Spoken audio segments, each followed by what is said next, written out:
ভূমিকম্পে ধ্বংসস্তূপে পরিণত হয়েছে মিয়ানমারের মান্দালয় শহর।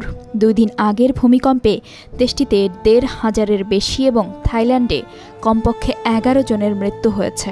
তবে আফটারশকে এখনও থেমে থেমে কেঁপে উঠছে মান্দালয়। তার মধ্যেই বেঁচে থাকা লোকদের সন্ধানে ঝাঁপিয়ে পড়েছেন বাসিন্দারা।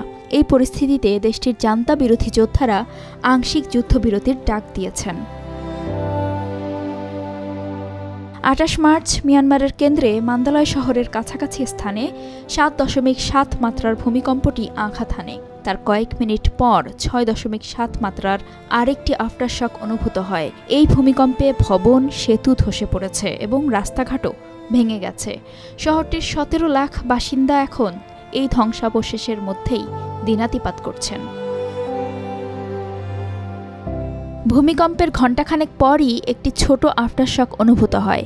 এই আফটারশকের কারণে অনেকেই হোটেল থেকে নেমে নিরাপদ আশ্রয়ে ছুটে যেতে বাধ্য হন। গতকাল 29 মার্চ সন্ধ্যায়ও এমনই আরেকটি আফটারশক অনুভূত হয়।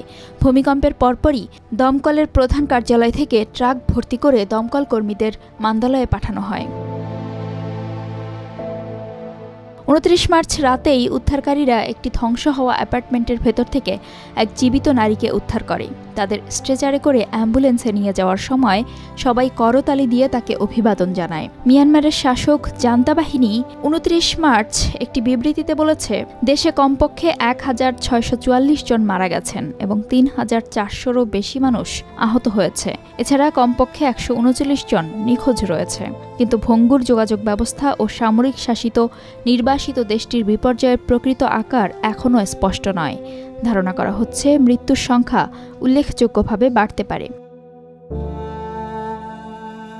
জান্তা প্রধান মিন অং হ্লাইং 28 মার্চ আন্তর্জাতিক সাহায্যের জন্য আবেদন জানিয়েছেন, যা অত্যন্ত বিরল। তার এই আহ্বান দুর্যোগের তীব্রতার ইঙ্গিত দিচ্ছে।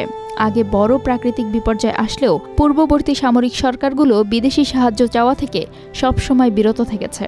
2021 সালে সামরিক অভ্যুত্থানের পর থেকে মিয়ানমার 4 বছর ধরে গৃহযুদ্ধের মধ্য দিয়ে যাচ্ছে। এই পরিস্থিতিতে দেশটির জান্তা বিরোধী যোদ্ধারা 30 মার্চ থেকে ভূমিকম্প বিধ্বস্ত অঞ্চলে 2 সপ্তাহের জন্য আংশিক যুদ্ধবিরতি ঘোষণা করেছেন। নির্বাসিত সরকার একটি বিবৃতিতে বলেছে, তারা জাতিসংঘ ও আন্তর্জাতিক অলাভজনক প্রতিষ্ঠানগুলোর সঙ্গে যোগাযোগ করবে। তাদের সহযোগিতায় দেশটির নিরাপত্তা, পরিবহন এবং জান্তা বাহিনীর নিয়ন্ত্রণে রয়েছে এমন অঞ্চলে অস্থায়ী উদ্ধার কাজ ও চিকিৎসা ক্যাম্প স্থাপন করতে চায় জান্তা সরকার। সহায়তা সংস্থাগুলো ইতোমধ্যেই সতর্ক করেছে যে মিয়ানমার এ ধরনের বিপর্যয় মোকাবিলা করার জন্য প্রস্তুত নয়। ভূমিকম্পের আগে প্রায় 35 লাখ মানুষ গৃহযুদ্ধের ফলে বাস্তুচ্যুত হয়েছে এবং অনেকে এখনও অনাহারের ঝুঁকিতে রয়েছে।